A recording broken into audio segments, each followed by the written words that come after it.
Hello, let's look at this question. So you're given copper 420 gram container, just like a mug. Old days we had copper mugs, right? And then T final and T initial is given. And also heat capacity is given for the container. Now the easy ones are to handle. Delta T is T final minus T initial. That's clear here, so let's get that done. So 50.5 minus 20.5, which will give you degrees. And don't worry about Celsius or Kelvin because it's a difference between the two numbers. It's degree. Think about that way. That's easier. Now, so we are taken care of that. The mass is fine, and then the heat capacity given. So try to get a picture or body diagram for it. Say, look at that way you will know the signs properly. See this one, if you put the hot coffee into the container, so hot coffee will lose heat, it's getting colder, right? The heat will be dissipate into this copper walls, copper surrounding, copper metal, right? So that's why T initial of the copper is 20 something and it goes into 50 something eventually, right? Because the heat is being transferred or heat is being gained to plus Q to the container, and the coffee lost that. So it's minus Q equals to plus Q according to Hess's law. We assume no heat loss. So anyway, Q is MC delta T, Q is MCAT. That's what we're going to use. So we need what happened to the container, which is positive. Heat dissipate into the from the coffee to the container. It's plus. So 420 the mass times heat capacity, joules over grams Kelvin, and then the difference here is 30 degree. So we would not care whether it's Kelvin or Celsius. Cancel the Kelvin to the degree and the gram to the gram. So now what we have is a number with only joule. So for it 51 joules.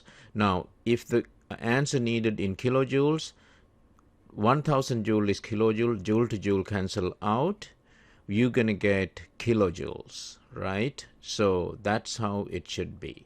Thank you. Oh, one more thing. Yes. So here again, so we can look back. System is actually the metal cup or metal container, copper one, that's positive. Heat got into that. And the surrounding is actually lost the heat. In this case, the surrounding is actually coffee, right? So that's why body diagram would help you. So the fundamental thing is this coffee cup calorimeter, bomb calorimeter, doesn't really matter. Whatever it's here will give off heat, and acid base, any reaction will give off heat, and then that will be Q minus, and that is MC delta T or MCAT. So that's all we need to actually focus on, right? So you just put the reactions in. So normally it's a bomb calorimeter. You do this reaction and measure the temperature change, right? So these values I just copied, but you have to use exact values from your teacher or prof, and because these data sheets might be slightly different. So the reaction, balanced reaction, calcium carbide plus water, delta H of the reaction we're looking for, and it will end up with calcium hydroxide and acetylene, C2H2 gas, and calcium hydroxide. Now if you don't have the balance equation, easy way is look at the oxygen, right? So the oxygen should be, this is what we're looking for, the delta H reaction, right? So if you balance the oxygen, there's 2 on the right, there's 1 on the left, so we should have a 2 water though, okay? Now what's the delta H of the reaction? Total enthalpy product minus total enthalpy reactants. This is always the case. Now let's put the product into the product side and reactants into the reactant side in the balance equation with the coefficients. So that's the important thing to know, right? Now So here in the balance equation, if I balance the oxygens, I get that. Now you plug in C2H2 and calcium hydroxide. That's the products, each one each. And then the reactants are calcium carbide and 2 water, liquid water. So that's just to check the data sheet and get the proper values. So the water could be gas, water could be liquid, right? We have to use the right one. In this reaction, actually it is used liquid water and calcium carbide solid. You end up with the acetylene gas and the calcium hydroxide aqueous though, right? Now plug in the values with the sign.